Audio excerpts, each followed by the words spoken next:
All right, you want to start again? Hi, the Literacy View is back.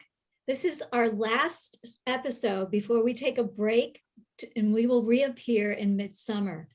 Tonight's episode will deal with comprehension and vocabulary, but we're going to springboard off of an article that Faith found and shared with us. Faith? Yes, hi, thank you. Hey, Faith! Woohoo! All right, the article was from the New York Post, and it was written by Robert Pondiscio. Woo-hoo! Very handsome man, very handsome man. All right, and it is called Expert Idiocy on Teaching Kids to Read is Beyond Comprehension. Who could the expert idiot be?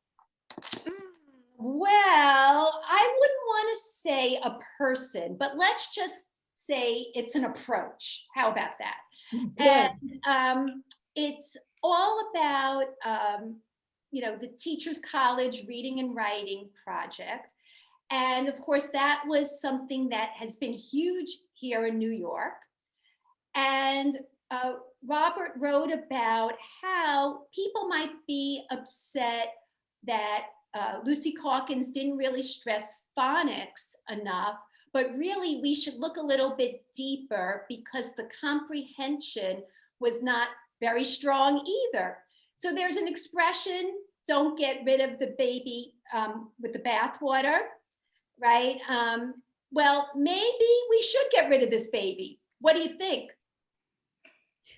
Not only comprehension, Faith, but vocabulary. So when my district was using balanced literacy and Calkins units of study, I felt that the vocabulary piece was completely absent. So that was concerning to me. But I loved how this author started the article. He said, every teacher of struggling readers has experienced a moment when the student says, I read it, but I didn't get it. Why don't they get it? So that really is the topic of discussion for tonight. Beautiful. Let's do it. Let's go for it. So I like that you picked out something from the article. I found something interesting too.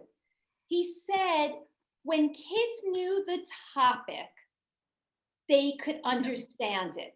But when they didn't know the topic, they couldn't really follow, but then there were excuses made and they would say, well, it was probably test anxiety. So I think that is something that I've heard as well. So I'm glad that he brought that up. What do we all think about this whole idea about Lucy Calkins not really having a strength, that whole Teachers College model, not really having a strength with vocabulary, content knowledge? I mean, I know I have my feelings about it. Judy, what do you think about that? All right, so I might be the oddball out here, and it's okay, I could take it. So we love you anyway. And I love you guys too, you know that from the bottom of my heart. You guys are very dear to me, and I believe in the work that you do and know that you're changing lives every single day. However, my approach is a little bit different. Regardless of whatever program is used, there's going to be good and there's going to be bad. And I think the constant media approach to just talking about Lucy did this or Lucy's program did that. How many other programs are there that are not doing the right thing? For me, the most important thing is to be a good teacher that covers the 5 pillars of literacy instruction plus writing in any program. I don't care if you're using ReadyGen. I don't care if you're using Core Knowledge. I don't care if you're still using Lucy or Lucy Take 2 that's on the way. Good teaching is good teaching. And you know what?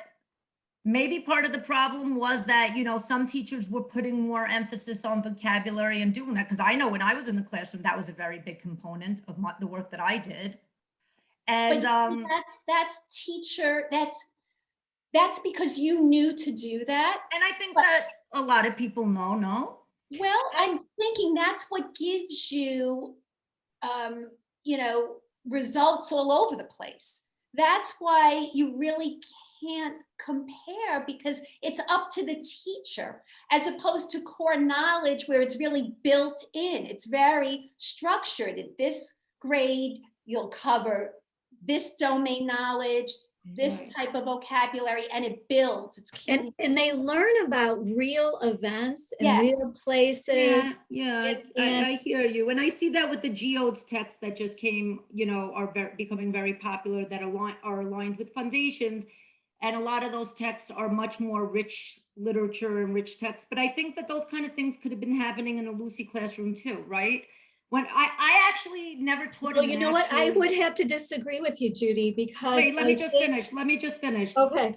So I never taught in a school that was a real well, I actually did teach in a TC school, but I was doing intervention at that point. But I worked in modified schools that used a modified workshop model and so forth. But I think there was a big value in having like kids being able to read books of interest. Like, you know, I would have my dinosaur basket and my genre baskets and books, and kids were immersed in books about planets. And there was such an excitement about reading things and having that choice of reading things that were very meaningful and exciting.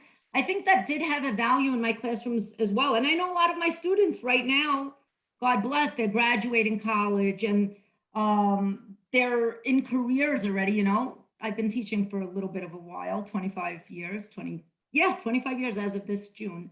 But you know, I think that has a value too. You know, some programs will have certain topics to cover, and that's wonderful too. But I don't think that it's terrible that, you know, those type of classrooms that use that Hawkins model had books where kids were immersed into books that were interesting. It was a very rich experience for a lot of my kids. And I kind of like don't see that as much now in some classrooms. I see, well, right now what I see, I don't want to talk about because it's too painful. I'm sorry. Well, you know what? I thought the author made a really good point that in the Hawkins approach, the units of study approach, they're looking in the mirror. They're choosing titles and books and areas of interest, like you said. But are they pushing the boundaries? Are they learning other things? Are they looking outside the window instead of looking at the mirror? So their self-interest is very absorbing, captivating, and propels them. But I think if we're in the business of education, they should have some kind of content knowledge that they're learning and they love it. So I did a study of the private schools in our area and what does their curricula look like? And at very exclusive private schools, they're teaching content knowledge, like core knowledge, but they're actually learning about Egypt, the Egyptian civilization. They're learning about great events or historical periods. So it's the kids come away with something, which I think is really valuable. So I'm going to jump in here. So one issue I have is that it teaches a lot of strategies, reading strategies, such as find the main idea, you know, things of that nature. And it's very hard to find the main idea if you don't understand the topic. How do you That's find, true. you know, the main idea if you don't have the knowledge and the background and the vocabulary? So I think that you would teach strategies once you're able to understand the topic. So I don't really see it being very useful for the majority of kids who receive that type of instruction when they don't have the vocabulary and they don't have that content knowledge. And as Daniel Willingham said, Yeah. you really don't need a lot of time spent on teaching strategies. That more time should be spent on content and vocabulary, because once you have those core strategies, then you don't need a lot of teaching on it. We spend a lot of time teaching strategies. What do you ladies think about that?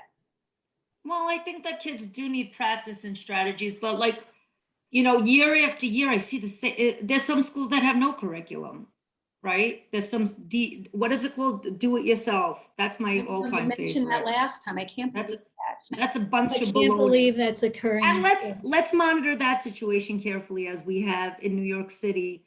The promise that Lucy's disappearing, the promise that all problems will be solved, to be continued. But, you have the do-it-yourself models, and what's going on in there? Exactly. Same topic over and over. Boys and girls, friends, let's talk about character traits. Character traits and character traits. And then the teachers will ask, so what was the character's trait? That character's happy. And at the end of the year, the character's happy. The kids still have no idea what it means to talk about, So it's like the same BS year after year. And then in these DIY schools, or whatever they're called again, they're doing assessments now at the end of the year, and the kids still don't get it. So they didn't get a lot of that. First of all, they have no curriculums. Well, and Second of that's all- the problem. Second of all, they have nonsense topics. I don't even want to get into those topics because that's going to make my blood boil. But kids aren't getting a lot out of it. And that's why I love programs like the Writing Revolution. And it's not a program, it's a method. And I know, Faith, I think you've spoken about that before, that,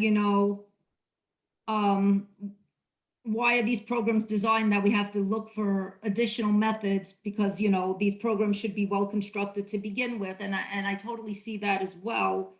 But I think that explicit instruction, and I think you'll all agree, is a very key piece of the work. And if you have to put that Writing Revolution in it to bring in that content knowledge and start talking about things that are meaningful and so forth, maybe that's part of the solution. I don't know, but I think the problem stems way deeper than just Lucy. Well, you know what, in the thing with education, so that the kids that are really struggling with reading acquisition are kids that are coming from poor backgrounds, who don't have the background knowledge because their parents are busy working and they're busy, surviving and putting food on the table. So I think it's then incumbent upon the schools to provide experiences like field trips. And when I was teaching, we took many, many field trips in order to build their background knowledge. Then as I mentioned before, I would write grants to whomever was giving money away. And there's a science and technology, it's a STEM kit for students. And it was designed by Smithsonian institutions, and it sold through Carolina Biological. So the kids, like, we studied physics by using Connects, building cars, and then studying drag and gravity. And what grade was that? That was second grade. Oh, that's pretty awesome. And then we used to have field trips. but if people are looking for a program, I would say Carolina Biological STC, because it runs the gamut. It goes all the way through high school, but it incorporates everything. So that's a core comprehensive curriculum? What is it called again? It's a science and technology for children. Yeah, but that's part of the problem though too. But we have to build these experiences. No, I agree. But, I feel so bad for teachers that they're asked to teach so many content areas, especially in elementary school. They're preparing like 1,000 lessons. It's brutal. But you know what? Then they, like, a lot of teachers, somebody takes science, social studies, and so, you split the work. But until we start building experiences for kids, and getting them out of their schools and into the world and taking a look at plants and trees and doing, why is the grass green? Well, so starting with a question. Okay, so I want to just jump in. So besides the science and the social studies, right? What about just rich literature? 1,000%. So I was trained as a great books leader. Did you ever hear of Great Books? Yes. So It's, you can look it up, junior great books. And Oh, it sounds familiar. It does sound familiar. so I'm a great books leader, and it trained us to have these really good conversations with kids where we would all look at one story together and really teach kids how to question. And it was fabulous because the types of questions that they would come up were all text related questions, not where you have these conversations like, oh, I'm going to go conference with a kid, and you ask these questions that they don't even have to read the book to be able to answer. Right. And that's what. Which ones? Like, did you ever have a time in your life kind of questions? No? No, what I'm saying is, like, let's say, so who's your favorite character? Right. Why do you think this one did, the kids don't even have to read the story sometimes to answer some of these questions. Where with great books, we were looking at, a classic and reading it together and having these conversations. And the job of the leader was to try to get kids to question and think and contribute. And we all sat around. We had to sit around in a fishbowl. So you had all the chairs pulled around in a circle, and everybody was brought up. So even the weak readers were getting this rich language, rich experience. And I could tell you that that was one of the best things. And that was in the city. That's when I worked in the city, Judy, by the way. Manhattan? Brooklyn. Oh, wow. I could tell you that I was trained. I was a third grade teacher at the time.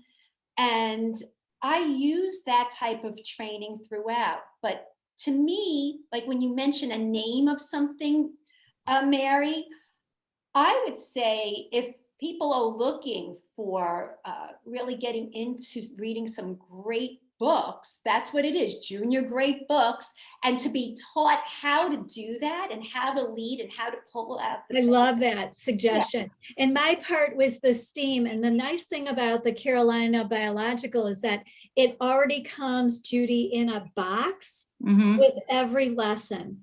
So I haven't seen it in New York. I haven't seen that in too many of the New York City schools. It's really fabulous. We had animals. We did an animal study with African millipedes, African dwarf frogs in the classroom, and fiddler crabs. So the kids had to design the habitats, and then we did all kinds of tests with them. But that kind of thing brings background knowledge. I love the great books idea.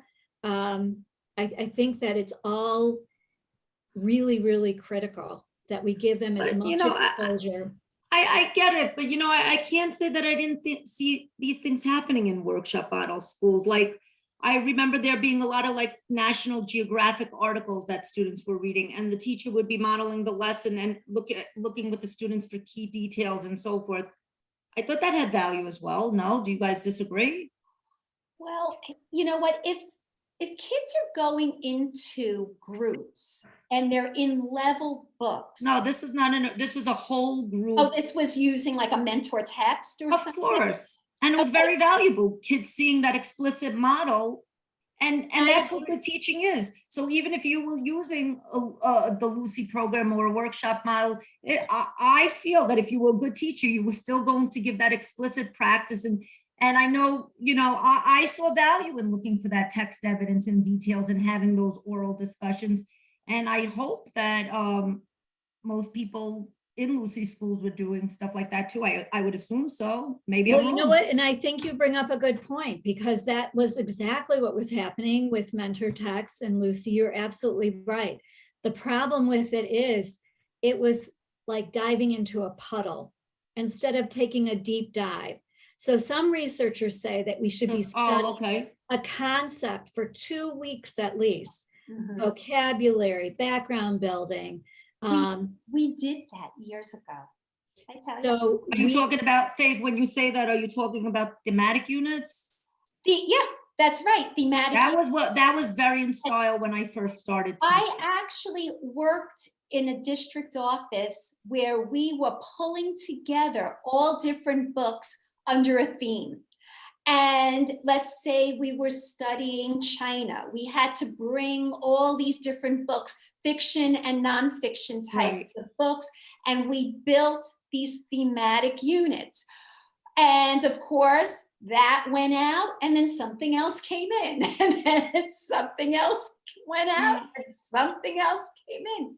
And So, you know what? That's what I like about core knowledge, though. yes, Because the structure is there. So Yes. if you started in K1, 2, and it builds, by the time the student finishes 6th or 8th grade, they have this vast storehouse of knowledge, and they feel good about themselves. I'll explore it a little bit more. And I know that's one of the goodies out there. I heard Wit and Wisdom is pretty strong, that I want to explore that. HMH, I heard some mixed reviews on. I have to look into that a little bit more.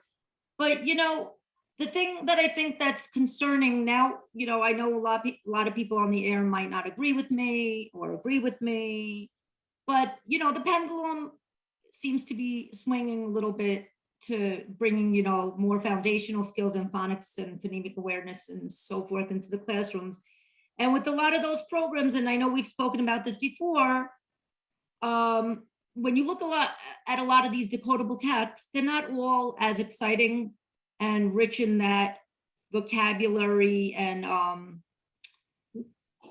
knowledge building experience. But I agree. that's the point of it. That's the point of the decodable books, should be to get kids to be fluent decoders. And that's why it's so important to balance it out. There's the balance. But there's balance, but that's maybe what balanced literacy was all about in the beginning. And then I don't know. I don't know. Honestly, there was a very good tweet today. Oh, who did it? Was it me? I'm a tweeter. I don't know. No, it wasn't you. I actually took a picture of it and shared it because I loved it. And That's it was awesome. my friend Gail Morrison. Hi, Gail. Oh, I think I saw that. And Gail is to us. publishing. And this is what she tweeted. BL, and we all know BL is balanced literacy. BL arose as a term by whole language vendors and consultants and ed academics whose royalties and speaker fees and department budgets depended on it. It maintained market share.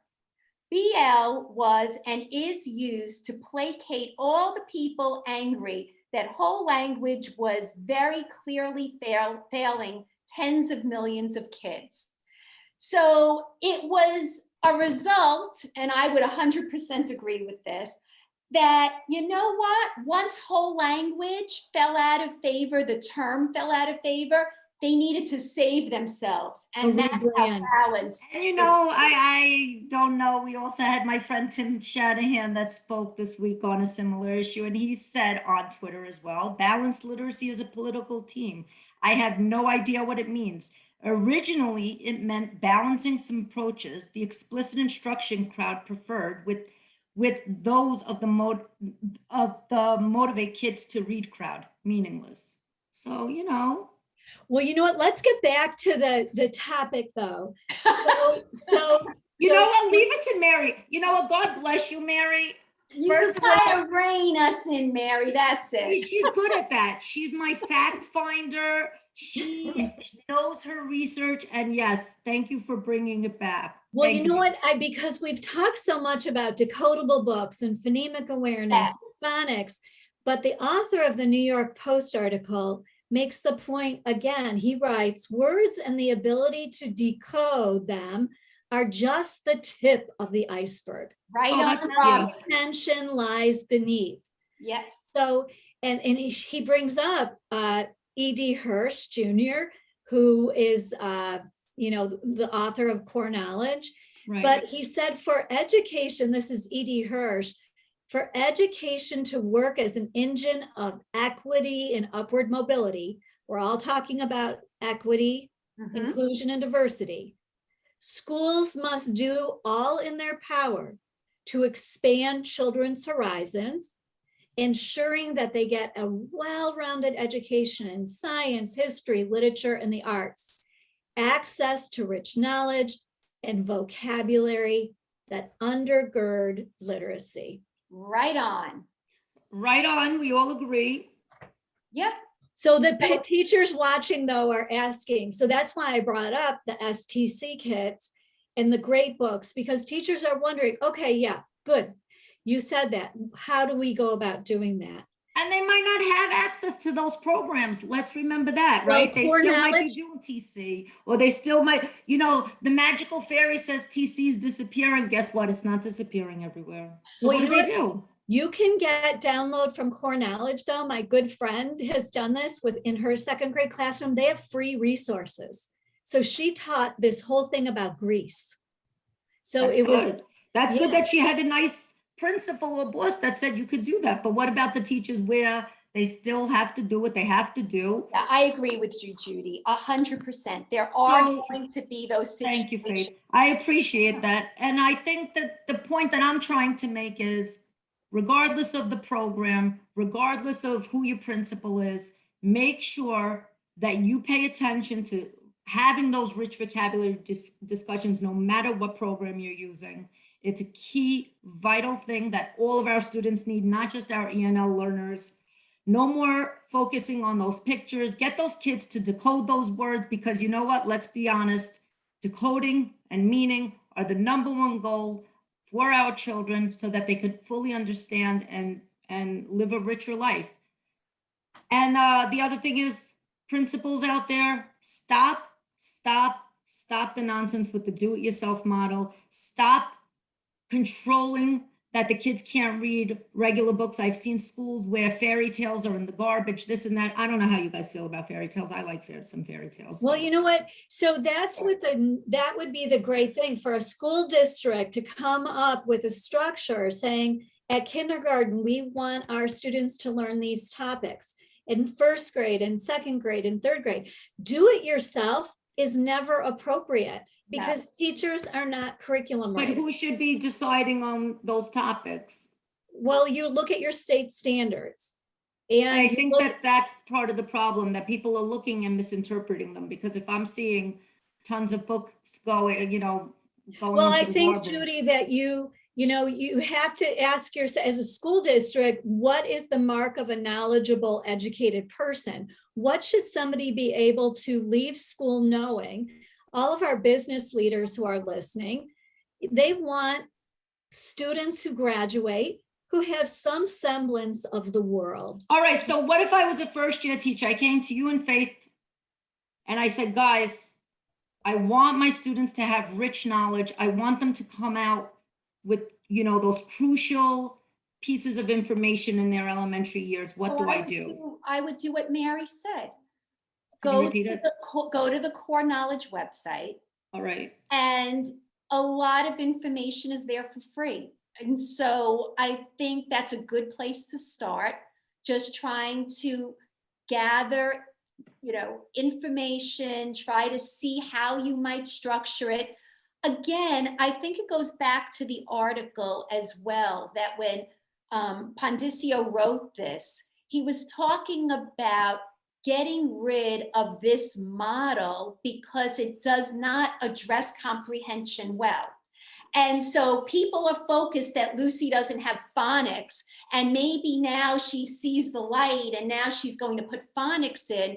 But what good is putting phonics in on top of a program that didn't do this very well either? If we're having this conversation about teachers finding, all different ways to fill in the gaps, it means the program is lacking. It means the structure, the thinking is lacking, and that school districts And you're right. You know what? have to rethink this. I agree. And it's funny because, it's almost like administrators and superintendents forget that teachers are just regular people. They still have to go home and feed their children. They still have to get a manicure like I did today. It's like, it's true. They shouldn't have to be worrying every night. And I agree. what the hell is going on that teachers They're can't even have a exhausted. normal life? They're exhausted. And that's where it's really important, school district leaders, that you pick content knowledge or a program, and it's not Right. going to be perfect, that people don't have to add in all of these things. But listen to what else he said, the author. For low-income kids who are less likely to grow up in a language-rich environment, they don't have the same opportunities, of course, as affluent kids. The opportunity costs of Calkins' philosophy are incalculable. Endless hours of class time that could be building knowledge and vocabulary are squandered.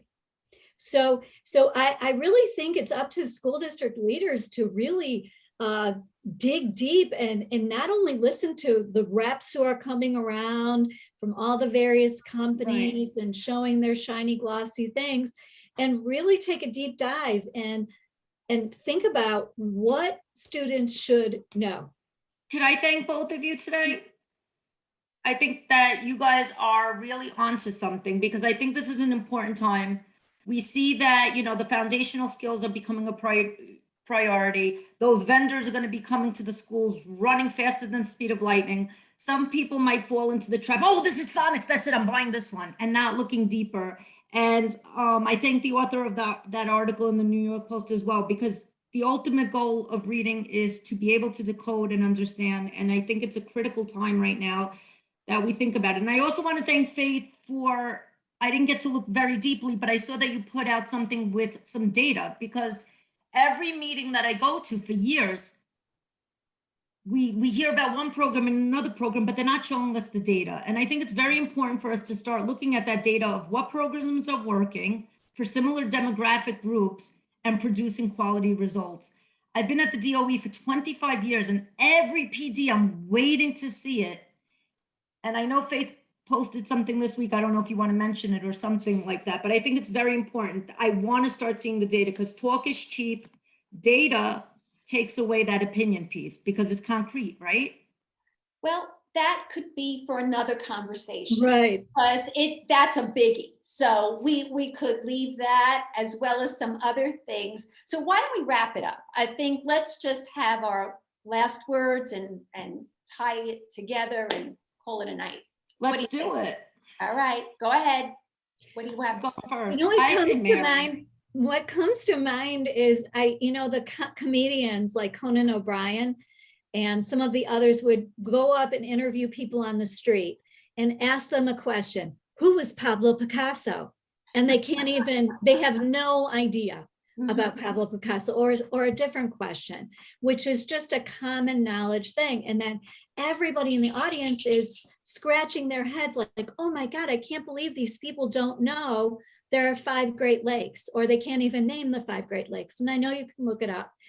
So building background. So I would say to all teachers and administrators, especially, I would tell my parents at curriculum night, keep alive. So my job was to keep alive their wonder, and the world is their classroom. So every opportunity I had to get them out. So when we studied geometry, we went out into the community and we sketched geometric shapes in buildings. So we did a little architecture tour, but you can dovetail things right in your community to build kids' background knowledge. So, and then when you're reading a really rich book, you really have to do a lot of vocabulary building.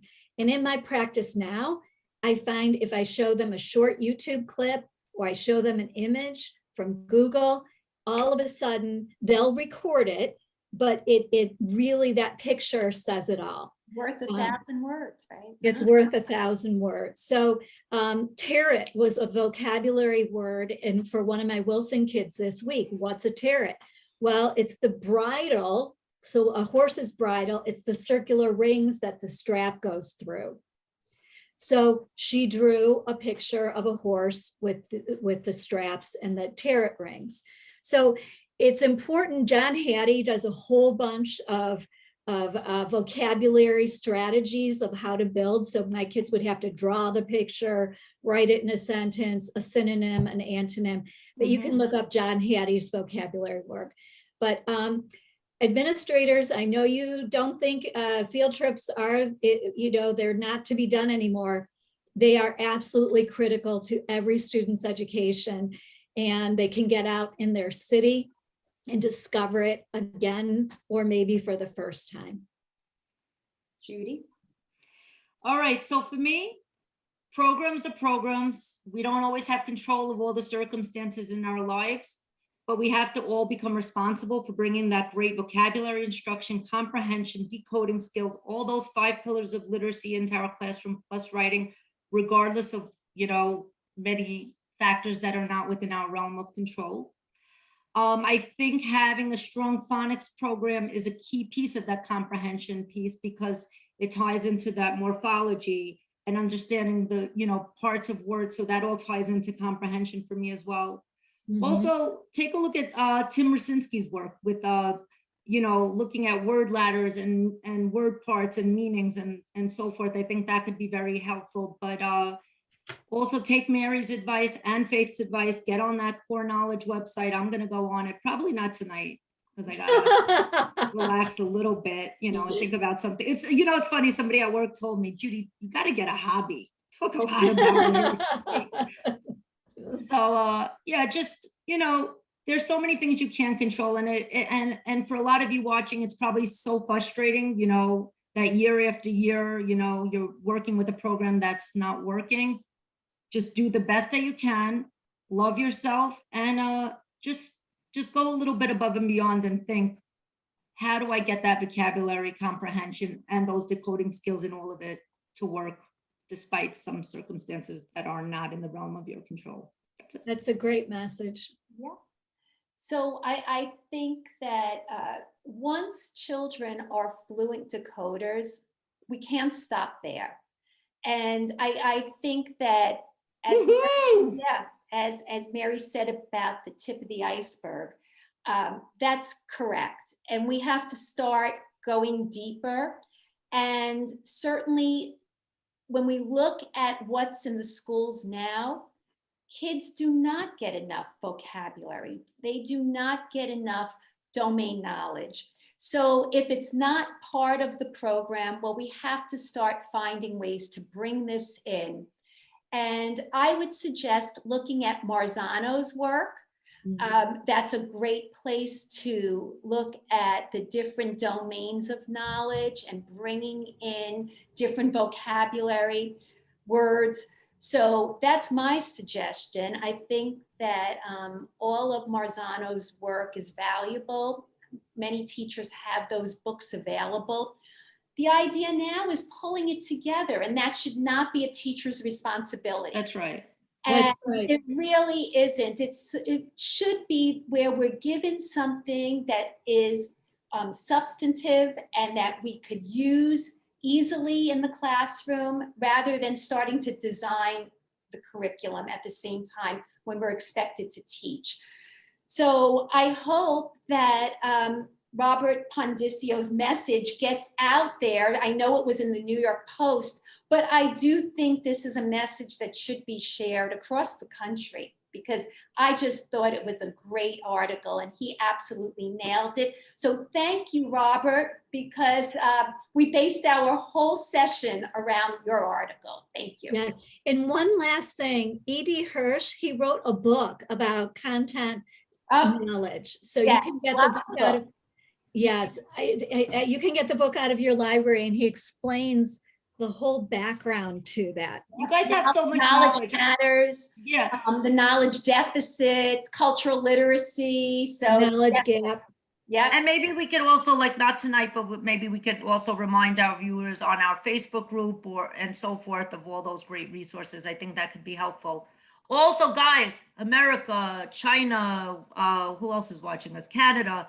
Like us on Facebook, follow our group. We share our group with your friends, your colleagues, your husbands, your wives, whoever wants to listen. We're really passionate, and we know you are too, and we're counting on you to spread the word. And subscribe to our YouTube channel. Yes. YouTube channel, Facebook channel, and maybe this summer, maybe I'll start a Twitter channel for us. I'm not sure yet. We'll see. Okay. Thank you so much, Faith and Judy, and we'll see you again in a little bit. One more thing. Teachers, get those flip-flops on. You almost made it. Woohoo!